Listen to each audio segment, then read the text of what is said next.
What about the Epstein stuff? Do you care about that? Oh, I think that's frivolous, honestly. Frankly, I mean, this has been litigated by some of the biggest law firms in the world. David Boies, Schiller Flexner, was representing Epstein clients. You think they had some of the most competent lawyers in the world doing discovery? Nothing came out of it. I mean, I remember when you had the spectacle of all these women who were saying, we're going to release our own Epstein files, as though it's like this big dramatic thing. It's like, are you the people, you know, why hasn't it been released? It's been a decade. Where's you make the accusation? You can, nothing is stopping you. You're the people who are nominally supposed to be the victims. So I think over the, you know, the course of the last 3 or 4 years, I think, you know, what's come out with DOJ and people like Cash and Dan, who came into office thinking, we're totally going to find out what happened with the Epstein stuff. Once we get in there, there's going to be a secret trove of evidence, and they have to come out and eat crow and be like, it's not there. I think that's really embarrassing for them. I don't think they do that unless they're just telling the truth. Like that, it's a lot easy when you're on a podcast. It's pretty easy to talk whatever, you know, say whatever you want, talk about all the big dramatic reveals you're going to have. But if you're actually sitting in the chair, you can't do that.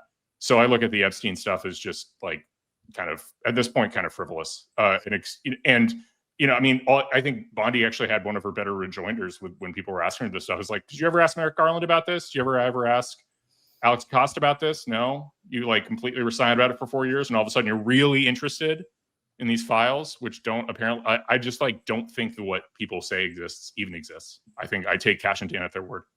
So you don't think Donald Trump is in the Epstein files? I think his name appears, right? Obviously, because like he and Jeffrey Epstein knew each other. Mm-hmm. So, but that doesn't mean like that's been news. That's been known for decades. Like there's the famous picture of the two of them at Mar-a-Lago. But do I think he did anything wrong? No. Then why won't Kash Patel answer the question under oath? Did you tell Pam Bondi that Donald Trump is in the Epstein files? Why won't he answer a very basic question like that? That's the part that I don't. Because that's internal Department of Justice communication that he should never answer for privilege reasons. Oh, okay. Well, I mean, I thought he was allowed to answer that question. And I guess my thing is, if the answer is no, why not just answer it? My understanding is he's allowed to answer that. I just think thought so. No, I don't think they don't discuss their internal communications. Like what did I tell Pam Bondi? They don't talk about, I mean, and you can go back to administrations. Nobody talks about that sort of thing. Do you think inevitably though, that's why Donald Trump is calling some of his supporters stupid for even bringing up the Epstein files now? I mean, we've been hearing about it for years, right? Yeah, no, I think that's exactly right. I think that I think from Trump's perspective, he's like doing all of these things in the world that are improving things dramatically, signing peace deals, you name it, from his perspective. And then some of his supporters are like fighting over a guy who died 6 or 7 years ago. And to the extent that, I mean, there's been so much actual investigation of this, right? Not just in terms of the criminal investigations of Ghislaine Maxwell, but also the civil investigations in terms of the litigation that happened. And nothing, right? Like, do you think David Boies, who had the potential to get millions and extract millions and millions of dollars in settlements from people if you were able to uncover evidence and discovery of wrongdoing, would not do that? I mean, they had the legal help they needed. This wasn't a situation where they didn't have really qualified legal help. They had the best lawyers in the country, the best plaintiffs lawyers in the country, and couldn't find anything. So if Trump didn't have, I'm not necessarily saying that you're saying this, but if Trump didn't have anything to hide, why would he send his former personal attorney to interview Maxwell and then send her to this facility, which is a very low minimum security prison, and not even answer the question yesterday? Are you thinking about giving her a pardon? Well, maybe not. If he had nothing to hide, why wouldn't he just say no, Will? This is one of the biggest sex traffickers in the history of this country and the world. Why is the Trump administration coddling her? Why would they be treating her this way? Why would they send her to this kind of facility for this serious of crimes that she was found guilty of? I don't know. You don't know? I don't know. I don't know what's like what the decision is regard. I don't know. Educated guess, Will. You're right. Educated guess. I mean, they're like. They wanted her. They wanted her testimony. They wanted her on the record. I don't think apparently nobody had ever bothered to get that at DOJ before. So DOJ put her on the record. You actually read her testimony. I mean, there's points where you have. I mean, she's very nice to Trump, so maybe she's trying to curry favor for a pardon. I don't know. But on the other hand, she's kind of poo-pooing a lot of the big weird Jewish conspiracy theories. You know, for example, there was this conspiracy theory that Epstein was Mossad because Ghislaine Maxwell's dad was also Mossad, and so that's the Mossad connection. And she's like, not only did she say there was no such like meeting or that Epstein wasn't Mossad, she said they literally never knew each other. They never met. They had no interaction, which is a remarkable thing to say because she's saying that under oath. And it's actually one instance of them even being in the same room together would be sufficient to disprove that and tack on a 5-year perjury count in addition to the end of her sentence, which will end, it's not a life sentence or anything. Call me crazy. Call me crazy, Will, but I just think the reason why Donald Trump's former personal attorney interviewed her and the reason why they sent her to this facility is to protect Donald Trump. I think it's then why would they release the document? They put the transcript of the interview out in public. Oh, of course they did. Of course they did, because they know, and she knows. She might not be a stupid woman. She knows that if she... Well, then, whoa. Okay, you're saying that you think that he's trying to hide something, then he wouldn't have sent his DOJ to interview her at all. He would have just not had an interview. Why would you even Why would you interview someone and then put it in public if you're trying to hide something? I think there's one reason, because they wanted to make sure that she cleared Donald Trump and sent her to this facility, and they've had conversations about it, and she knows exactly what's going on here. Okay.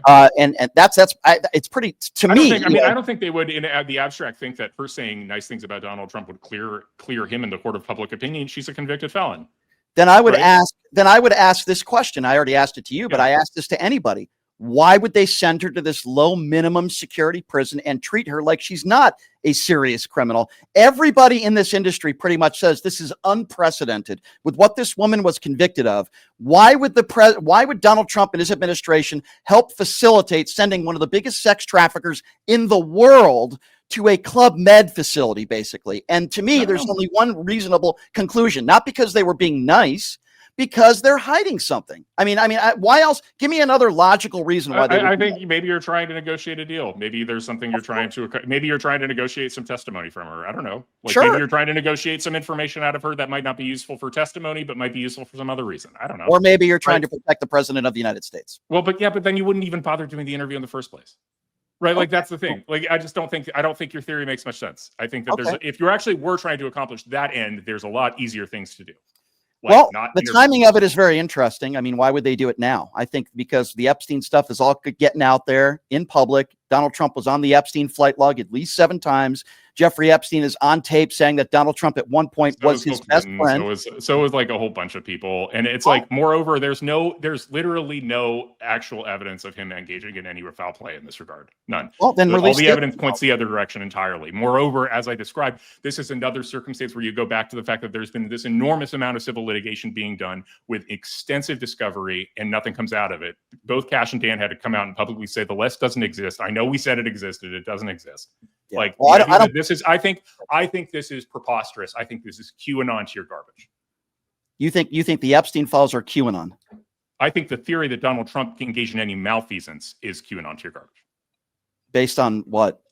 Why would you? Based on the complete lack of evidence of that, despite there being extraordinary extensive investigations of this by both private and public actors. QAnon tier garbage. Why won't they release the files? Trust the plan, bro.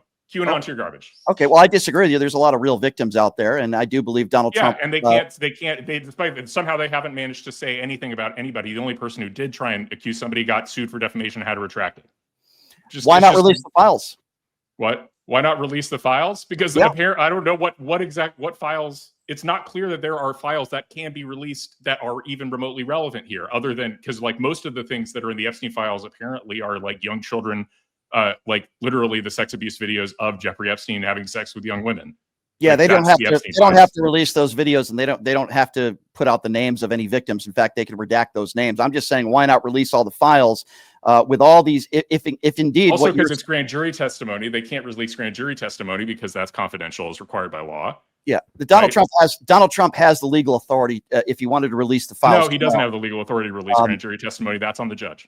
Okay, the judge has to sign off on that. Bondi tried to get the grand jury testimony released. Right, the judge refused the motion. Correct. With the less than 3% of the files that were not released, you are correct on that. But about 97% of the files could be released without any grand jury testimony that they could release tomorrow, tomorrow, without any judge having to sign off on it.